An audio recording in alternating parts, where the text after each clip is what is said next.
Mi novio borró mi tesis final porque según él no le prestaba atención. Lo denuncié por fraude en su empresa, y ahora está despedido y con una demanda que no puede pagar. El parpadeo rítmico, constante y silencioso del cursor sobre una pantalla en blanco es una imagen que se te graba en las retinas de una manera muy particular cuando sabes que, en ese espacio vacío, debería estar el trabajo de todo un año. Todavía puedo sentir el frío paralizante que me subió desde la punta de los pies hasta la nuca aquella madrugada. No había nada. Mi escritorio virtual estaba limpio, la papelera de reciclaje había sido vaciada minuciosamente, y mi cuenta de la nube había sido desconectada y sus archivos borrados desde el origen. Mientras yo miraba el abismo digital de mi computadora, el hombre que decía amarme dormía plácidamente en la habitación de al lado, con la respiración pesada y tranquila de quien cree que acaba de ganar una batalla. Pero el karma es un juez implacable, y cuando le quitas todo a una mujer que sabe cómo investigar, cómo analizar y cómo sobrevivir, no te queda más que esperar la detonación. Ahora, mientras él enfrenta una demanda corporativa por fraude, el embargo de sus cuentas y la vergüenza pública de haber sido escoltado fuera de su empresa por seguridad,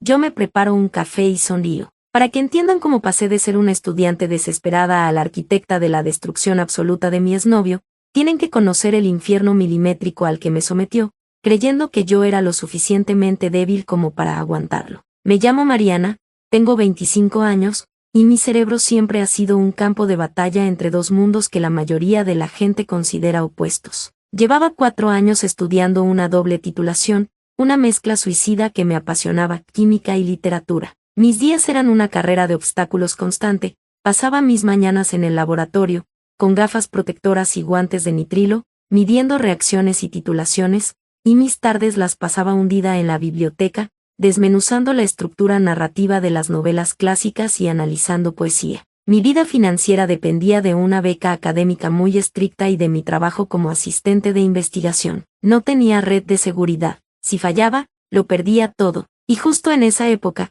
entre febrero y principios de marzo, estaba atravesando la etapa más oscura y estresante de mi carrera. Tenía que entregar mi tesis final, un proyecto masivo de investigación interdisciplinaria que aplicaba modelos de probabilidad y estadística para analizar la degradación química de los pigmentos en manuscritos literarios del siglo XVIII. Era un monstruo de 200 páginas. Ese documento valía, literalmente, el 50% de mi calificación final. Si no lo entregaba, no me graduaba. Si no me graduaba, perdía la beca y mi contrato de asistente. Además, en la misma semana, tenía programado mi examen final de probabilidad y estadística. La presión era tan aplastante que desarrollé un mecanismo de defensa peculiar. Soy zurda de nacimiento, pero cuando la ansiedad me cerraba la garganta y sentía que el mundo giraba demasiado rápido, me encerraba en el baño, tomaba un bolígrafo de tinta negra y empezaba a escribir en una libreta usando mi mano derecha. Entrenar a mi cerebro para ser ambidiestra,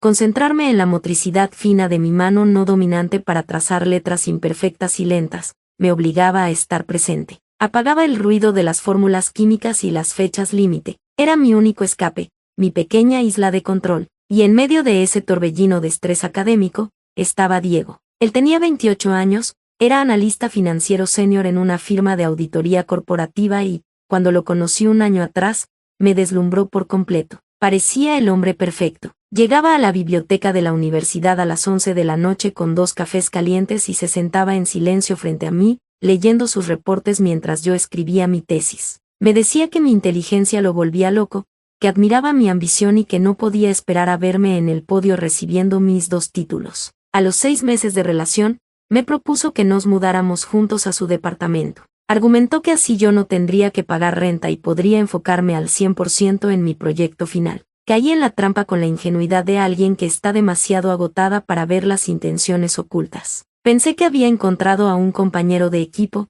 a un aliado, pero en cuanto mis libros, mis matraces y mis libretas cruzaron el umbral de su departamento, la ilusión se resquebrajó. Diego no quería a una mujer ambiciosa, quería a una mujer que lo hiciera sentir superior. Quería el trofeo de la novia inteligente, para presumirla en las cenas de su empresa, pero en privado, detestaba que mi inteligencia y mis obligaciones no giraran en torno a él. Las señales de alerta comenzaron como un goteo lento y corrosivo. Si yo me sentaba en el comedor a las 8 de la noche para trabajar en los cálculos de probabilidad de mi tesis, él encendía la televisión de la sala a todo volumen. Si le pedía, por favor, que le bajara un poco porque necesitaba concentrarme en las ecuaciones, bufaba y me miraba con exasperación. Mariana, llevas 4 horas pegada a esa pantalla escribiendo sobre papel viejo, me decía, acercándose a la mesa y cerrándome la laptop de golpe, importándole un carajo si había guardado los cambios. Yo vengo de trabajar todo el día con cuentas millonarias,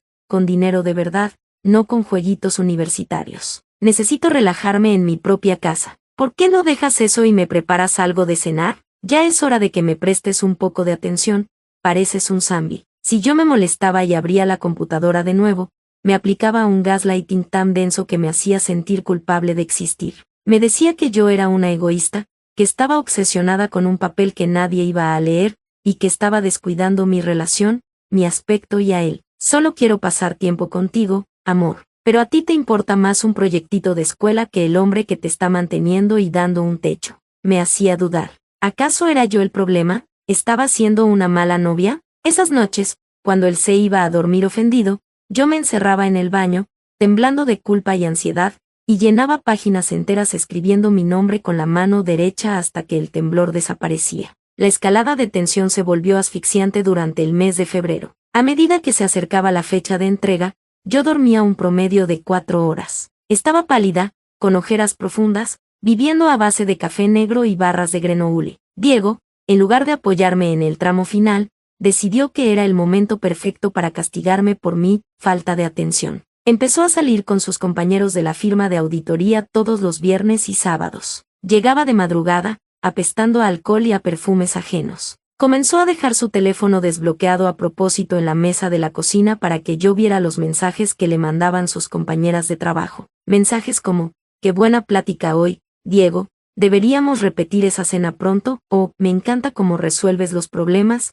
eres un genio. Cuando le reclamé, con la voz quebrada por el cansancio, me lanzó una sonrisa torcida que me revolvió el estómago. Al menos ellas me escuchan, Mariana. Ellas entienden el estrés del mundo real corporativo. Tú estás tan metida en tu burbuja académica que ya ni siquiera sabes cómo sostener una conversación interesante que no sea sobre fórmulas químicas o poemitas muertos. Solo te pido validación, pero si no me la puedes dar, no te quejes de que la busque en personas que sí aprecian mi tiempo. Me estaba rompiendo. Me estaba destrozando el autoestima milímetro a milímetro, pero no podía detenerme. Estaba a 15 días de entregar el 50% de mi calificación. Todo mi futuro dependía de ese documento. Le pedí perdón, me humillé. Le rogué que me diera solo 2 semanas más, que en cuanto pasara mi examen de probabilidad y entregara la tesis, yo sería toda suya, que organizaríamos un viaje, que cocinaría todos los días. Él me miró desde su altura, asintió condescendientemente y me dijo, veremos si te creo. Y entonces llegó el fin de semana del infierno. Era el primer fin de semana de marzo. Mi tesis debía imprimirse, encuadernarse y entregarse el martes a las 10 de la mañana. Ya había terminado el cuerpo del texto. Tenía 195 páginas de pura investigación. Solo me faltaba revisar la bibliografía, ajustar el formato de las tablas estadísticas y escribir las conclusiones finales. Llevaba despierta 36 horas seguidas. El sábado a las 9 de la noche, sentí que los ojos se me cerraban involuntariamente. Mi cerebro no procesaba las letras. Le dije a Diego que me iba a recostar 2 horas, que pusiera una alarma para las 11:30, por favor, para levantarme a terminar. Él estaba en el sillón, jugando un videojuego. Ve a dormir, yo te despierto, me dijo sin mirarme. Me tiré en la cama con la ropa puesta. El agotamiento me noqueó al instante. Cuando abrí los ojos, la habitación estaba a oscuras. Había un silencio sepulcral en el departamento. Busqué mi teléfono a tientas en la mesa de noche. La pantalla se iluminó, lastimándome la vista. Eran las 10 de la mañana del domingo. Había dormido 13 horas. El pánico me invadió como una descarga eléctrica. Salté de la cama, maldiciendo por no haber puesto mi propia alarma, sintiéndome estúpida por haber confiado en él. Corrí descalza hacia el comedor, donde había dejado mi laptop conectada. La computadora estaba cerrada. La abrí apresuradamente. Puse mi contraseña. Mi corazón latía tan fuerte que podía escucharlo en mis oídos. Esperé a que la pantalla cargara mi procesador de textos, donde había dejado el documento abierto. El programa estaba cerrado. El fondo de pantalla de mi escritorio estaba vacío. Fruncí el ceño. Abrí la carpeta de tesis final. Estaba vacía. El pánico empezó a transformarse en terror puro. Abrí el buscador de archivos y tecleé el nombre del documento. 0 resultados. Fui a la papelera de reciclaje. Vacía. Abrí el navegador con las manos temblorosas y entré a mi cuenta de Google Drive, donde tenía sincronizada la copia de seguridad. Me pidió la contraseña de nuevo. Alguien había cerrado la sesión. Entré apresuradamente. Fui a la carpeta de respaldos universitarios. La carpeta no existía. Había sido eliminada, y la papelera de la nube también había sido purgada. ¿Buscas algo? La voz de Diego sonó a mis espaldas. Me giré bruscamente. Estaba apoyado en el marco de la cocina, sosteniendo una taza de café, vestido con ropa deportiva impecable. Tenía una pequeña sonrisa en los labios, una expresión de superioridad tan asquerosa y sádica que sentí ganas de vomitar. Mi tesis, tartamudeé, sintiendo que me faltaba el aire. No está. Mis archivos no están. Diego, ¿qué pasó con mi computadora? Él tomó un sorbo de café, sin borrar esa maldita sonrisa. Hice limpieza. Vi que tu escritorio estaba muy desordenado. Además, creí que ya era hora de que despertaras a la realidad, Mariana. ¿Qué quieres decir? Susurré, mi voz apenas audible. Mis piernas empezaron a temblar. Borré tu estúpido proyecto, dijo, con una naturalidad escalofriante. Lo borré de tu disco duro, entré a tu correíto y borré tus respaldos. Y no intentes recuperarlos con esos programitas de internet, porque usé un software de mi empresa para sobreescribir el espacio del disco. Esa basura ya no existe. Se acabó. El mundo dejó de girar. La sangre abandonó mi rostro. 200 páginas. Años de esfuerzo. El 50% de mi titulación. Mi beca. Mi futuro. Todo. Aniquilado en un segundo por el hombre que estaba frente a mí bebiendo café como si me hubiera tirado un suéter viejo. ¿Por qué? Grité, un alarido desgarrador que me rasgó la garganta. Caí de rodillas frente a la mesa del comedor, agarrándome el cabello, sintiendo que el corazón me iba a estallar. ¿Por qué me hiciste esto? Era mi vida, Diego, es mi futuro. Él caminó hacia mí y me miró desde arriba, con frialdad absoluta. Tu vida soy yo. Yo soy el que te paga el techo, yo soy el que te da de tragar. Me harté de ser ignorado en mi propia casa por una niña que juega a ser científica. Me harté de que me rechaces en las noches porque estás cansada.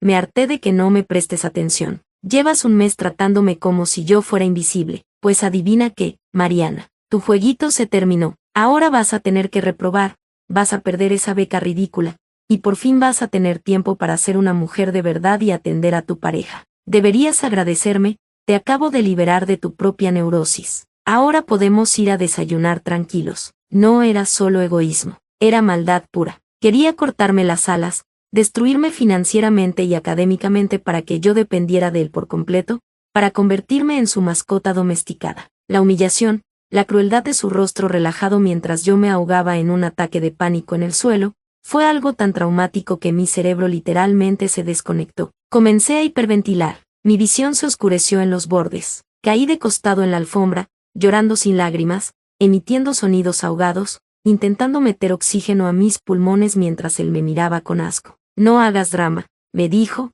pateando ligeramente mi pie. Levántate, métete a bañar y cálmate. Voy a salir al gimnasio y regreso en 2 horas. Espero que para entonces ya se te haya pasado el berrinche y tengas la comida lista. Tomó sus llaves y salió del departamento, cerrando la puerta con seguro. Me quedé en el suelo durante 40 minutos, en estado de shock absoluto. Mi mente era un torbellino de oscuridad. Había perdido, había arruinado mi vida por confiar en un monstruo. Me arrastré hasta el baño. Abrí el grifo del lavamanos y me eché agua helada en la cara. Me miré en el espejo. Mis ojos estaban inyectados en sangre, mi piel pálida, mis labios temblaban. Abrí el cajón, saqué mi libreta y mi bolígrafo. Me senté en el suelo frío del baño. Tomé la pluma con la mano derecha. Las lágrimas caían sobre el papel mientras mi mano no dominante trazaba letras temblorosas y lentas. Escribí mi nombre, escribí la fecha, escribí las fórmulas de probabilidad que venían en mi examen. Y entonces, en medio de ese esfuerzo antinatural de escribir con la mano derecha, la calma llegó. No fue una paz espiritual, fue el ojo del huracán. Fue una claridad mental tan afilada, fría y letal que sentí como el dolor desaparecía de mi pecho, reemplazado por una maquinaria analítica y perfecta. Diego se sentía intocable. Creía que me había destruido. Pero Diego había olvidado un pequeño detalle: yo no era solo una estudiante asustada. Yo era una investigadora entrenada para encontrar patrones microscópicos, entrenada en estadística, en probabilidad y en lógica matemática. Y él me había dejado sola en su departamento con acceso total a su vida. Me levanté del suelo, caminé hacia su estudio. Sobre el escritorio de madera oscura, descansaba su laptop de trabajo, la computadora de la firma de auditoría corporativa. Él nunca la apagaba, solo la suspendía, y yo sabía su contraseña porque el narcisista usaba su propio nombre y su fecha de nacimiento invertida. Abrí la computadora. Tecleé Diego 1995. La pantalla se iluminó, revelando su escritorio lleno de carpetas financieras. Diego siempre presumía borracho de lo inteligente que era, de cómo lograba que los números bailaran a su favor. Yo nunca le presté atención, pero mi cerebro había guardado las frases. Empecé a revisar sus carpetas. Abrí los historiales de auditoría de los últimos 3 meses, los que él supuestamente llevaba a casa para revisar horas extras. Usé mi conocimiento en estadística para buscar desviaciones estándar anómalas en las hojas de cálculo. Mi mirada volaba por las filas de números, buscando el error en la matriz. Tardé 1 hora y media, y ahí estaba, escondido en una subcarpeta cifrada, cuya clave descubrí porque era el nombre de su perro de la infancia. Encontré su obra maestra. Diego no era un genio financiero, era un vulgar estafador. Había estado alterando los reportes de auditoría de 3 empresas clientes medianas, inflando gastos operativos fantasma y desviando el porcentaje diferencial a cuentas puente que estaban a nombre de prestanombres, uno de los cuales era su primo. Había estado robándole a su propia firma y a sus clientes. Las sumas no eran astronómicas, pero eran suficientes para considerarse un fraude corporativo de nivel penal, un robo de cuello blanco continuado. No sentí alegría. Sentí la satisfacción del depredador cuando el lazo se cierra en el cuello de la presa. Conecté un disco duro externo que yo llevaba siempre en mi mochila de la universidad. Copié absolutamente todo. Las hojas de Excel originales, las alteradas, los correos electrónicos donde instruía a su primo sobre los retiros de efectivo, los registros IP. Copié gigabytes de evidencia irrefutable. Desconecté el disco y lo guardé en el fondo de mi mochila. Dejé su computadora exactamente como la encontré y borré el historial de transferencias USB del registro de Windows usando comandos de sistema. Fui a la habitación. Empecé a meter toda mi ropa, mis libros y mis pertenencias en 3 maletas gigantes. No dejé ni un pasador de cabello. Llamé a un Uber. A las 12:30 del mediodía, arrastré mis maletas fuera del departamento y dejé las llaves sobre la mesa del comedor, justo al lado del lugar donde él me había arruinado la vida.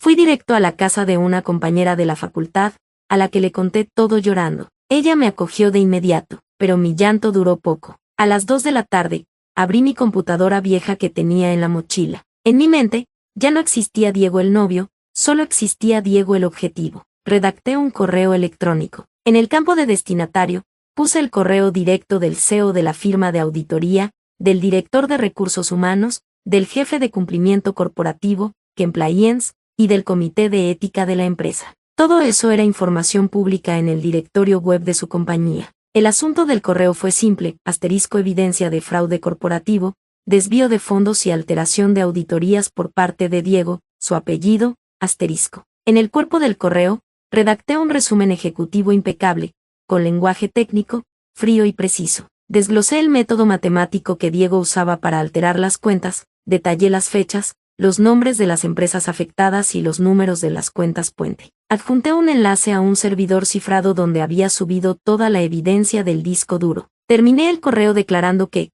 si la empresa no iniciaba una investigación interna en 48 horas, esa misma información sería enviada al Ministerio Público y a las empresas clientes que estaban siendo robadas. Pulsé enviar. Luego, la realidad de mi tesis me golpeó de nuevo. Estaba devastada, pero no me iba a rendir. Llamé a mi asesora de tesis, llorando histéricamente, explicándole que mi pareja había destruido mi computadora y mis archivos en un ataque de violencia psicológica. Le rogué por una extensión. La profesora, horrorizada por la situación, se contactó con la dirección de la facultad. Resulta que, por milagro divino o por protocolos que los estudiantes ignoramos, la universidad tenía un respaldo oculto en los servidores institucionales de mi última revisión, enviada 3 semanas atrás. Había perdido la última semana de conclusiones y formato, pero el 90% del documento fue recuperado. Me dieron 5 días de prórroga por violencia de género. Me encerré a escribir. Tomé 3 litros de café, apenas comí,